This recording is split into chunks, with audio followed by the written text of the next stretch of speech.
Muy bien. Bueno, vamos a iniciar entonces con el primer capítulo de instalaciones sanitarias, que es agua fría y caliente. Y el primer tema de ese capítulo será agua fría. Bueno, las razones por las cuales las instalaciones sanitarias tienen mucha importancia viene ya desde hace un tiempo, la Edad Media, con muchas enfermedades que fueron azotando a la población y de alguna manera se dieron cuenta que había que trabajar sobre la calidad del agua y además también sobre el tratamiento de los desechos humanos o industriales para mejorar la calidad de vida y también la longevidad, es decir, vivir un poco más. De modo que de esa manera y de esa situación se fue generando proyectos que tenían como objetivos el saneamiento de las ciudades, o sea, los lugares donde se concentraba la población, ¿no? O se sigue concentrando hoy, ¿no? Pero en ese momento eh, la situación se puso fea, se puso dramática, hubo pestes y bueno, eh, sí, ahora también hay pestes, pero bueno. Eh, los objetivos de esos proyectos en su momento fueron dotar a la población concentrada de agua de buena calidad, agua potable, y con buena cantidad. Por favor, no olviden mutearse, eh, ya sea para uso doméstico o industrial, ¿sí? Y a su vez, en ese saneamiento, como les comentaba, una vez que las aguas esas eran utilizadas y estaban contaminadas, poder dirigirlas lejos del lugar donde se residía para evitar la contaminación de los seres humanos, inclusive de los animales también, que se criaban, por esa causa. ¿Sí? Bueno.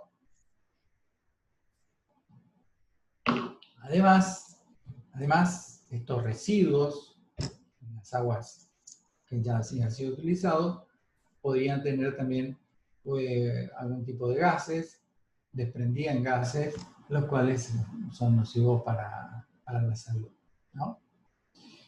Por último, también lo que se trabajó en el saneamiento es eliminar las aguas provenientes de las lluvias, las aguas pluviales, eh, fuera de los lugares donde se residía, hacia sus cursos naturales, y de esa manera, bueno, evitar toda una cuestión también de contaminación con aguas estancadas que se producía, ¿no?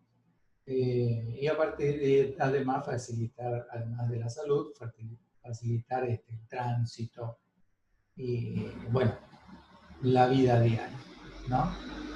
Bien, entonces, como meta principal fue la higiene de toda la población, preveniéndola de enfermedades que en su momento fueron plagas y a su vez, de cierta manera, también evitar la proliferación de, de insectos, roedores, y también evitar lesiones en las vías aéreas superiores por emanaciones eh, de gases agresivos o tóxicos que pudieran tener estos efluentes, es decir, el agua que ya ha sido utilizada, ya sea en forma doméstica o en forma industrial, ¿no?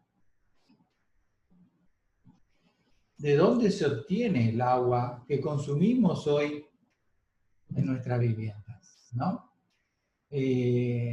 La verdad que cuando abrimos una canilla y no sale agua, nos sorprendemos, ¿no? Nos sorprendemos de que no salga agua por la canilla. ¿Qué pasó? Se cortó el agua, la red, la cooperativa, la empresa. ¿Qué pasó? Ahora, si tenemos en cuenta de la cantidad de actividades, de la cantidad de eventos que se producen desde el agua en su lugar de origen hasta que llega a nuestra canilla, la verdad que a mí me resulta asombroso que salga agua por la canilla, porque desde el lugar de donde se la consigue pasa por una serie de eventos, de bombeos, de tratamientos, de distribuciones, cañerías, válvulas, en fin, una serie de instalaciones que la verdad que es increíble de que realmente tengamos y estemos tan acostumbrados a abrir una canilla, a abrir abrir una ducha y obtener agua potable así de fácil, ¿no? Bueno, ustedes van a tener un poquito más de conciencia ahora de todo lo que significa el producto final, el agua potable, al alcance de la mano en la vivienda, ¿no? Bueno, ¿dónde se obtiene básicamente el agua para los grandes consumos? Bueno, acá podemos hacer una diferenciación entre lo que ocurre en la zona rural y que lo ocurre para zonas urbanas, ¿no? Es decir, en la zona rural, donde puede llegar a alimentarse simplemente una vivienda o un grupo pequeño de vivienda, se acude normalmente a lo que es un pozo de agua, que es simplemente una perforación a pala que se hace en la tierra, pozos romanos también se lo suele llamar, ¿no? Y se llega así hasta encontrar agua, ¿no? Hasta una capa de agua, también se denomina a veces napa de agua, se llega hasta ahí. Y de ahí se extrae en forma mecánica o en forma manual con balde el agua, ¿no? Esto siempre hay que verificar que la calidad del agua sea apta para el consumo humano, si es que se la va a usar para el consumo humano, ¿no? Y normalmente en zonas rurales, alejadas, y si está bien diseñado el pozo con respecto a otras instalaciones, como por ejemplo los pozos negros, si están bien diseñados, es muy probable que el agua no esté contaminada y que se pueda utilizar de la primera capa. Ya en las zonas urbanas, esto es muy difícil de conseguir, de que la primer capa de agua que encontremos no esté contaminada. Por lo tanto, es mucho más difícil. En la zona rural, otra forma de conseguir agua, de aprovisionarse de agua, es, por ejemplo, con el agua de lluvia.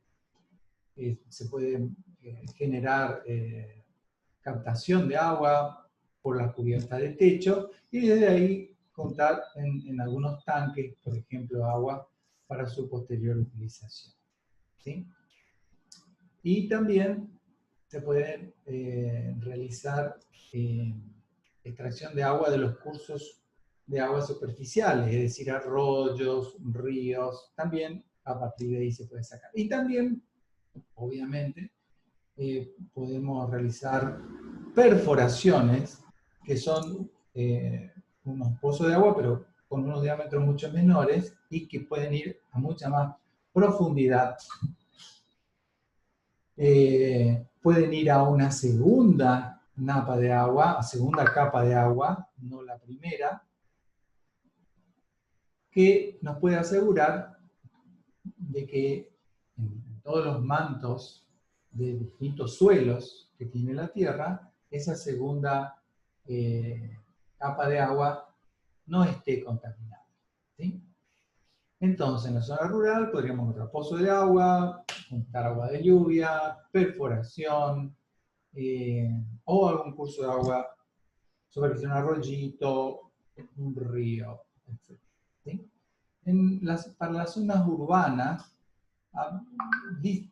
Coloqué pozo de agua, es cada vez menos frecuente esto, ¿sí? Puede ser perforaciones,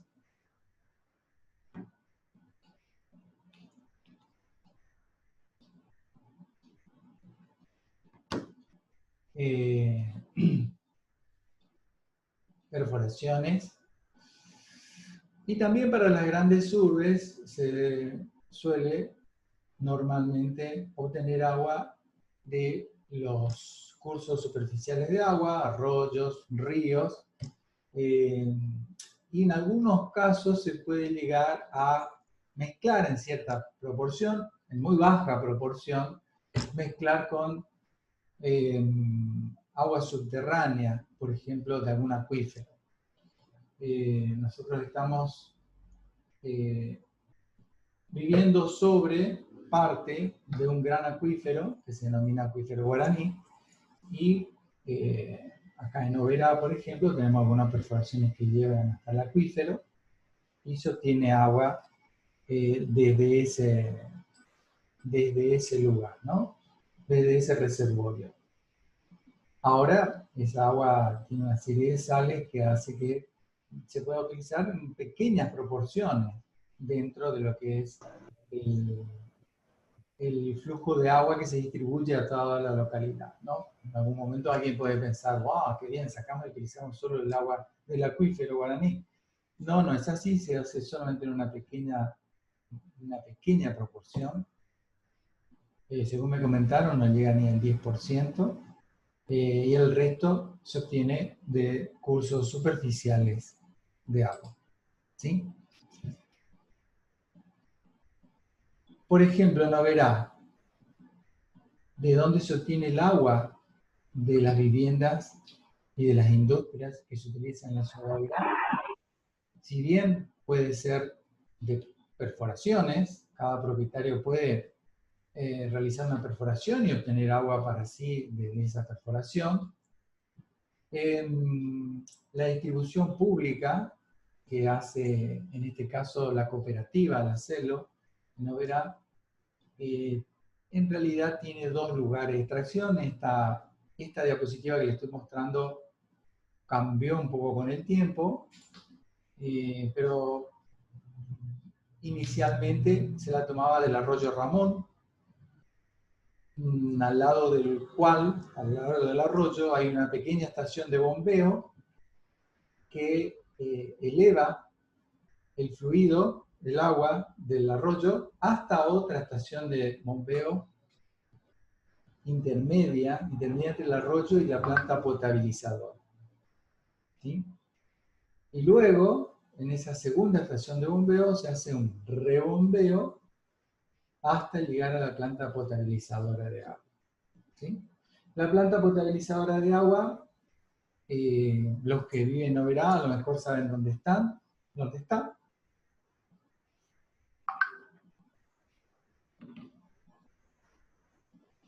Y en cualquier localidad,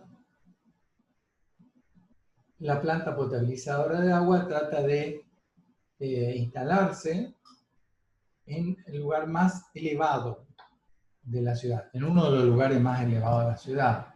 ¿Por qué? Porque se trata de que la distribución del agua sea por gravedad. Hasta ahora la gravedad no ha fallado, ¿no? Creo, no ha fallado. Entonces,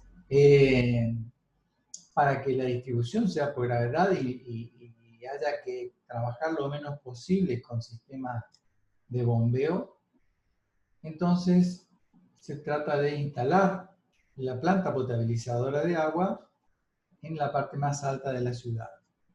De modo que acá, en Oberá, se realiza en un lugar, los que lo conocen, que es uno de los lugares más altos de Oberá. Y a partir de ahí se distribuye por gravedad a casi toda la localidad, ¿sí? Ahora, en este momento, existe otra toma que está en otro arroyo, que ayuda a tener un mayor caudal disponible de agua, ¿no? Inclusive hubo un tiempo donde se pensó traer un acueducto desde el río Uruguay, porque se manejan alternativas ya que Oberá continúa creciendo y bueno, la demanda de agua potable también va creciendo. Pero por ahora se manejan con dos tomas, ¿no? Una en el arroyo Ramón y otra en otro arroyo que no estoy recordando, y mediante este sistema va hasta la planta potabilizadora de agua, ¿sí? En Posadas, por ejemplo, lo que son posadeños, de dónde se obtiene el agua para el consumo de toda la ciudad de Posadas. ¿Alguno conoce?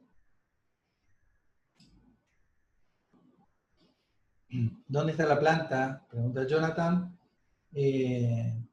La planta de Oberá está, a ver cómo explico, Avenida Sarmiento, después se continúa hacia la ruta, después la ruta 14 se continúa un poco más, ahí creo que 500 metros, y ahí se dobla a la derecha, como yendo para Campo Ramón, creo que, y ahí se dobla a la derecha, y ahí nomás a un par de cuadras está la planta a la izquierda. Eso es en Oberá. Kilómetro 10. Exacto. Más o menos esa es la zona, hay un teal ahí al lado.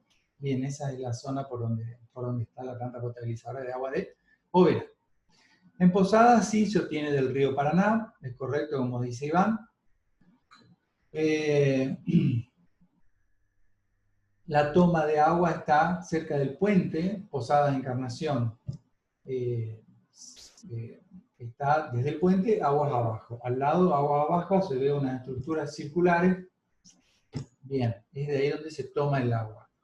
Y la cañería ingresa a tierra por la avenida Mitre, y ahí cerquita, antes de la avenida Roque Sáenz Peña, hay una estación de bombeo.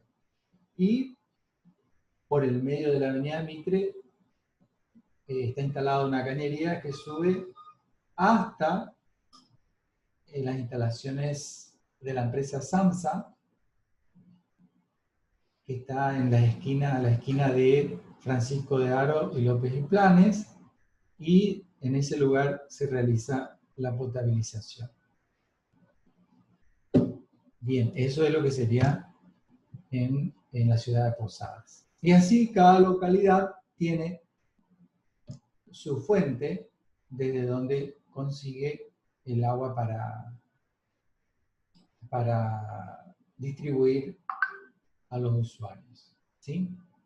Bueno, dentro de la planta potabilizadora, esto es todo, este recorrido que le estoy haciendo es como para situarlos y ver un poco desde el inicio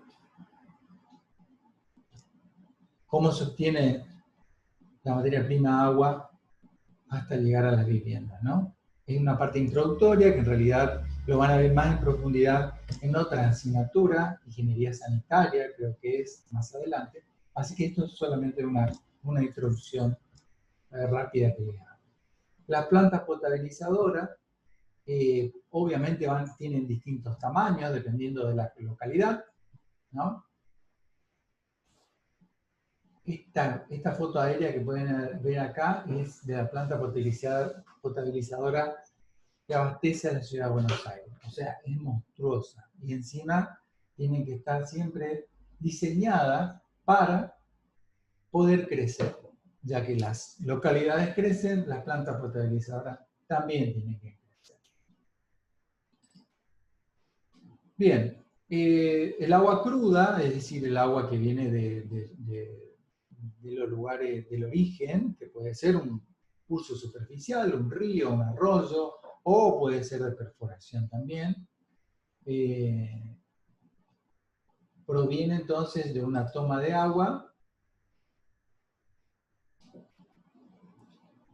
que recién hablamos de dónde puede ser, y cuando ingresa a la planta potabilizadora se realiza un sistema se realiza un tratamiento, perdón, un primer tratamiento, que se llama coagulación.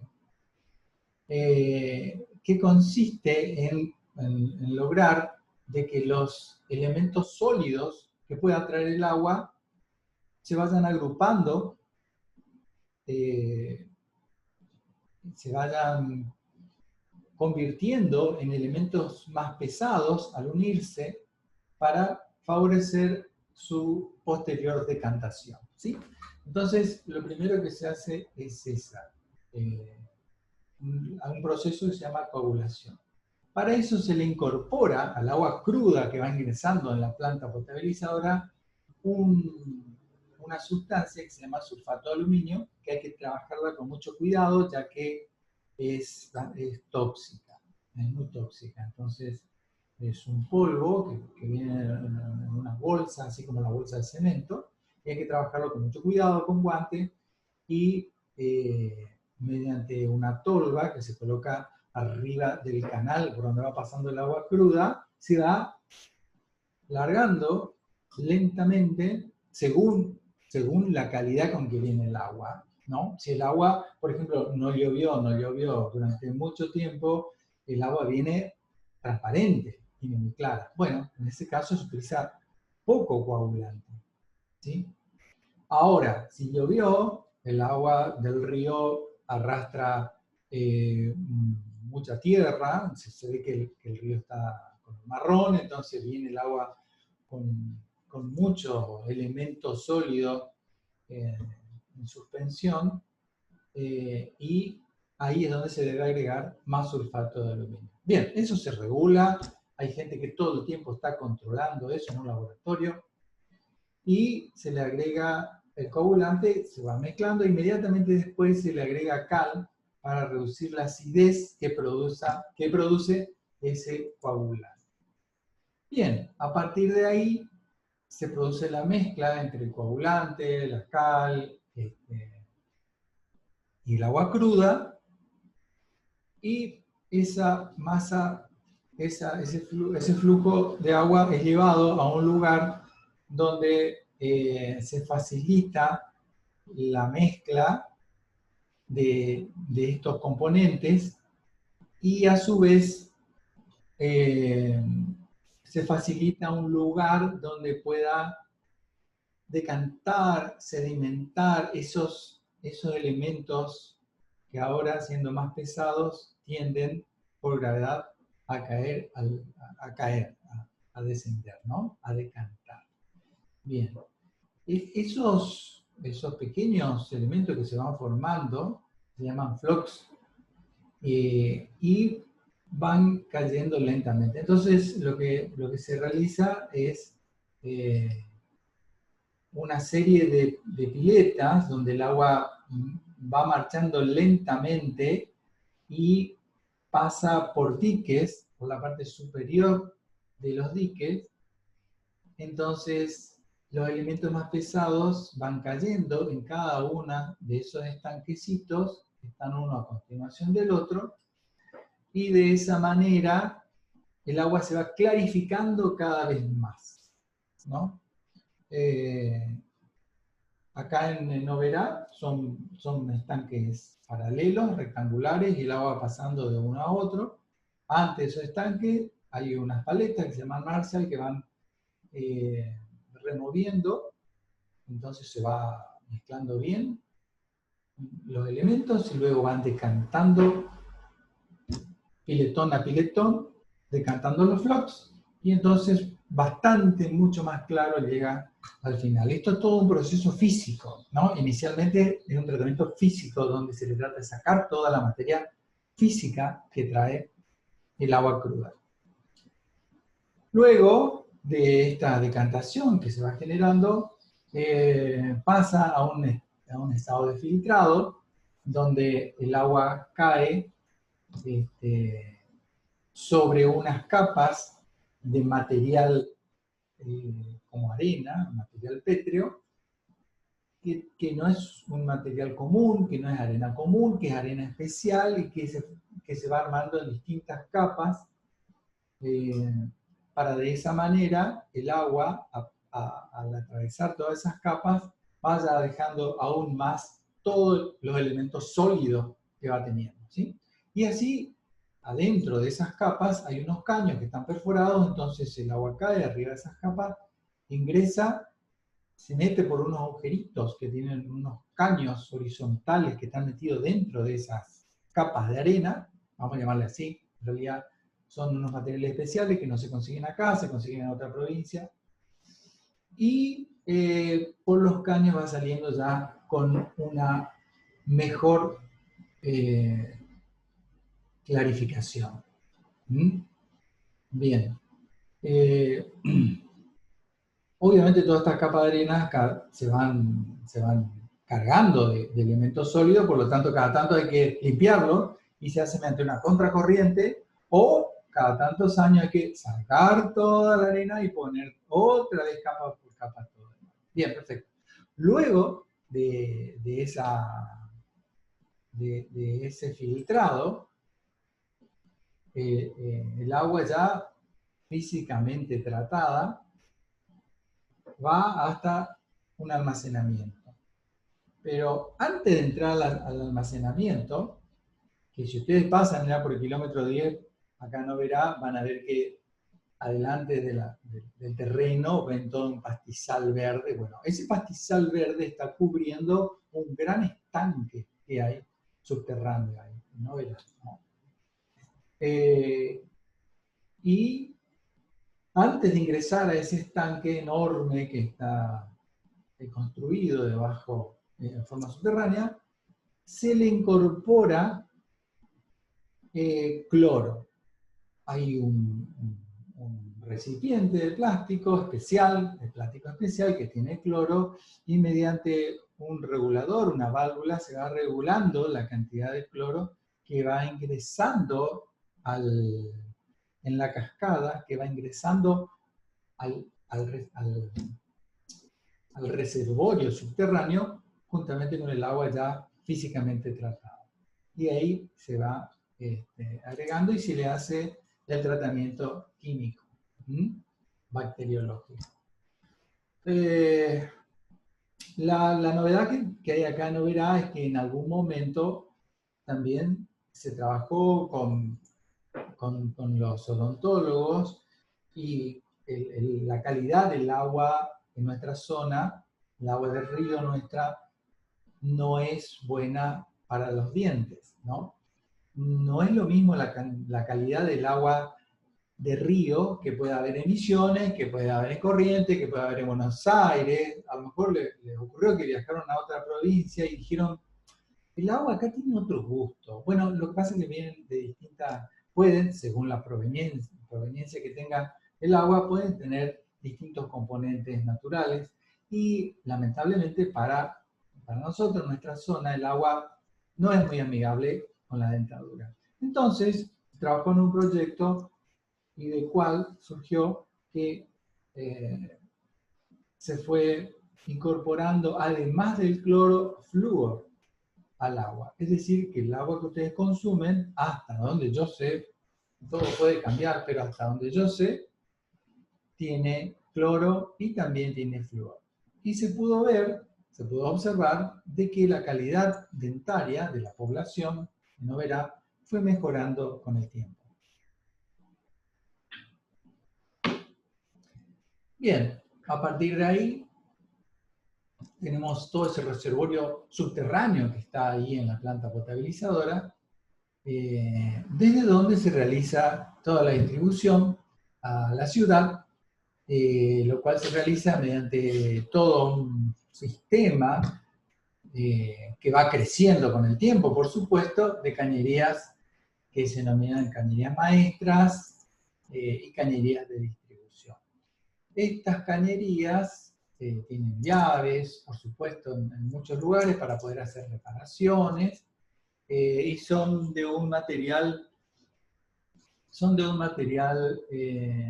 PVC, pero no es el PVC por ahí común que ustedes conocen, color blanco, que es para cloacal. No es el material que se utiliza para para esta distribución, sino que es un material que se denomina PVC de clase 10, que es de un color gris, como este que les estoy mostrando, que tiene un espesor bastante mayor, como 1 centímetro de espesor en algunos casos, y bueno, que obviamente resiste mayores presiones, ¿sí?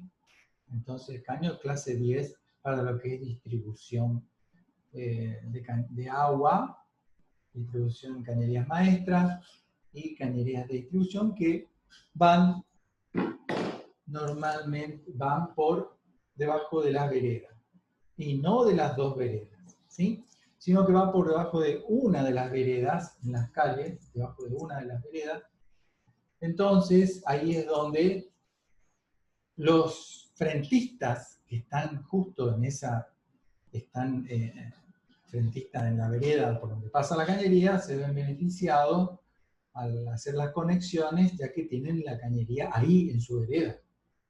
Mientras que los frentistas que están del otro lado simplemente tienen que pagar un costo mayor, ya que se debe realizar lo que se llama un cruce de calle para poder tener agua potable, ¿sí? Entonces, cierta cantidad de frentistas tienen el agua en su vereda y los otros tienen que hacer el cruce de calle, ¿sí? Bien, perfecto. ¿Alguna pregunta, consulta hasta acá? ¿Vamos bien? Bueno, perfecto. ¿Cómo se unen? Ah, bien, buena pregunta. Este caño que tengo yo acá tiene un sistema de unión que se llama por juntas deslizantes. No sé si se llega a observar ahí, adentro, tiene un aro de goma que se llama O-ring, y que al meterse un extremo macho, como sería este, dentro de este extremo que es hembra, se presiona ese aro de goma y produce la estanqueidad. Este es uno de los sistemas de unión que hay. Inclusive, si pueden observar, tiene doble aro, doble O-ring para mayor seguridad. Entonces, las cañerías estas de PVC se unen mediante ese sistema, ¿sí? Es, hasta donde yo sé, están los especialistas que trabajaron ahí, tenemos docentes de la facultad que trabajaron en la celda, en la parte de agua, y bueno, no fue siempre así la unión, y no sé cómo será. Bastante, no digo bastante, pero digo, va evolucionando el tema tanto de los materiales como los sistemas de uniones, van variando en el tiempo, se van mejorando cosas, se van experimentando y van dando mejores resultados. Por lo tanto, hoy, por lo que tengo acá, este elemento es conjunta deslizante, ¿sí? Así se denomina. Bueno, el agua potable entonces no debe tener color, ni olor, ni sabor, ¿no? Y bueno, tiene una cantidad de sales, puede tener, que sea apta para el ser humano. Es decir, el agua no es que sea así pura, agua destilada, no, el agua puede contener sustancia, ¿no? Pero no tiene que llegar al umbral, no tiene que pasar el umbral donde es perjudicial para el ser humano. Entonces, el agua potable, que se denomina agua potable, tiene que tener unas proporciones controladas de sustancias que pueden ser tóxicas, ¿no? Hay lugares donde el agua tiene arsénico, por ejemplo, entonces, bueno, hay que tratarlas específicamente para ese elemento y para bajar su concentración en el agua potable, ¿no? Además, es importante porque en la construcción, y ustedes, como futuros ingenieros civiles, para la construcción, para la generación de hormigones, el agua tiene que tener ciertas condiciones y no puede tener ciertos elementos porque pueden ser perjudiciales para el producto. Hormigón armado, por ejemplo, puede atacar a la armadura. Por lo tanto, el agua que se utiliza debe ser agua potable para ciertos elementos de construcción que utilizamos en nuestra vida profesional, ¿no? Entonces, la calidad de agua es importante. No es, si vamos a hacer hormigón, listo, trae agua del charco aquel, ya está, ahí tenemos agua. No, no, no, no. El agua tiene que cumplir ciertas condiciones para poder utilizarla en la construcción. Bueno, queda menos de un minuto, así que volvemos a hacer lo mismo.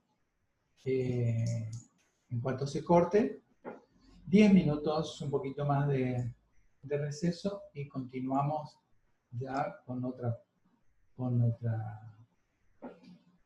parte.